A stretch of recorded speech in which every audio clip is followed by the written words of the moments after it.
بسم الله على بركة الله. غادي نبداو الطريقه ديال التحضير ديال السفه ديالنا. كيف ما قلت لكم هاد السفه اسرع ما يكون. يلاه توصلت لهاد الطريقه هذه. في حقيقه في الاول كنت كندير لها بزاف ديال التصفويرات، ما كانتش كانت كتاخذ مني بزاف ديال الوقت. دابا ولات دغيا كنحضرها في اسرع وقت ممكن كنحضرها فيه. غادي نحتاج بطبيعه الحال كل واحد كيدير القياس ديالو. انا اليوم غادي نشارك معكم قياس ديال كيلو. غادي نحتاج الزبده. المهم هانتوما معايا غادي تشوفوا القياس شحال. بطبيعه الحال كاوكاو التزيين هو والزبيب ان شاء الله. عندي الزيت، السنيده القياس ديال كيلو، وعندي واحد ساشيه ديال فاني زهره البرتقال. غادي نبداو على بركه الله. انا دابا راه درت الماء كيطيب طاب في البرمه.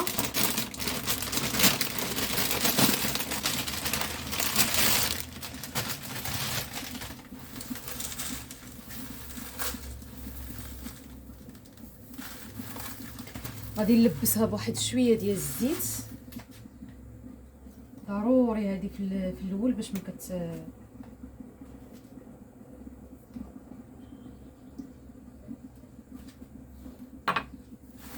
بسم.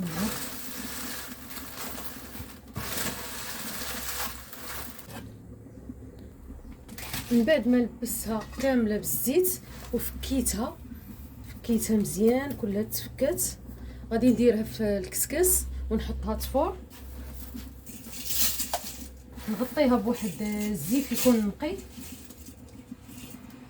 صافي، ونخليها تطلع فيها الفوره مزيان، ونعاودو نتلاقاو باش نشوفوا المرحله الثانيه ديالتها.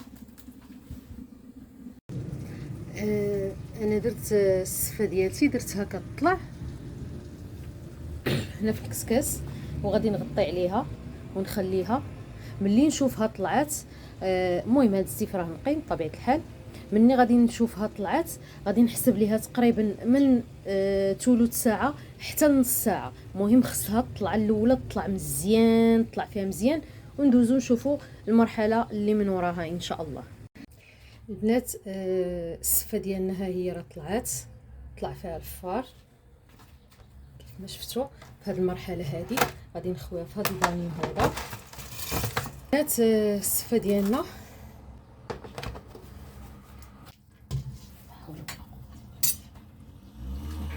داك الماء اللي طلع فيه الفار ديال السفه كنخويه فيه هنايا، كنخويه عليها كله، تخافوش منها، خويوه فيها.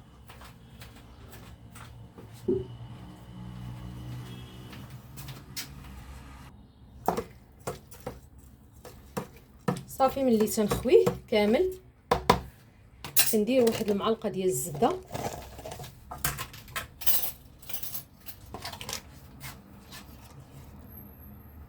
المهم معلقه ديال الزبده،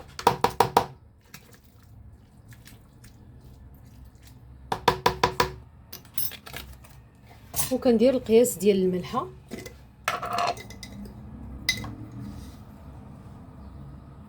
باش ما تجينيش باسله. صافي وغادي نخليها لمده ديال واحد 4 حتى 5 دقائق.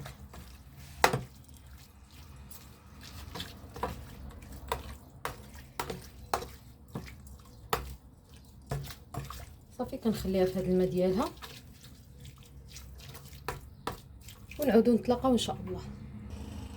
البنات من بعد ما دازت 5 دقائق هانتوما شفتوا شحال شربات.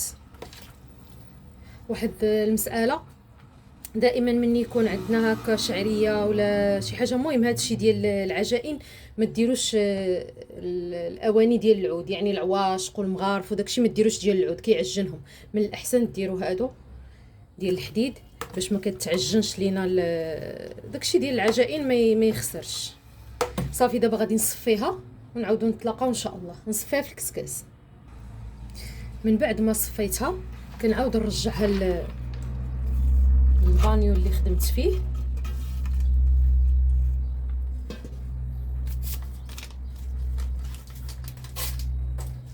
غادي نضيف لها ديك ازة الزهر،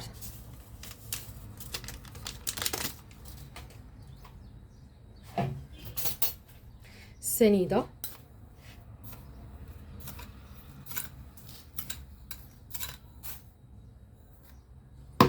المهم زلافه ما عامراش.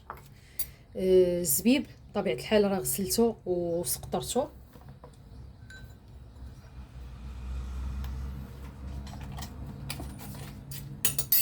وكنضيف واحد 2 حتى 3 المعالق كبار ديال الزبده.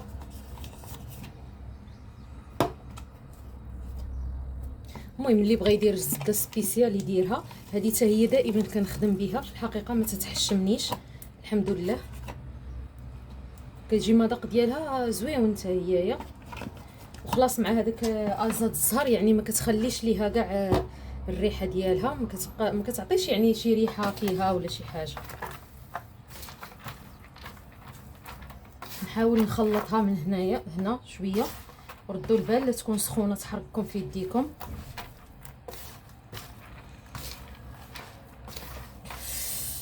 سخونه طيبه.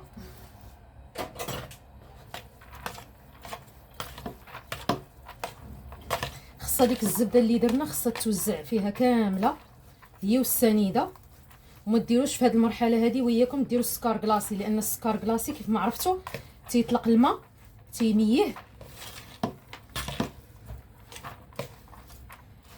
فما تيجيش زوين، تيولي طالق الماء. السنيده لا، السنيده ما كتطلقش الماء، كترطبها وكتاخذ القياس ديالها في الحلاوه. شفتوا السفه ما تخافوش منها ملي ديروا هذه المرحله هذه الطريقه هذه. انا راه كنت كندير لها في الاول كنبقى نفورها 4 المرات 5، كتاخذ مني الوقت بزاف وحتى المجهود بزاف. اما هذه الطريقه هذه فدغيا الحمد لله دغيا كطيب دغيا كتوجد. دابا صافي مني خلطتها غادي نخليها حتى وكنبغي نحطها، كنبدا غير نسخن في الكسكاس ونحط من الكسكاس للطبسيل نهائي. من الكسكاس للطبسيل صافي، ما كنعاودش نزيدها شي حاجه اخرى.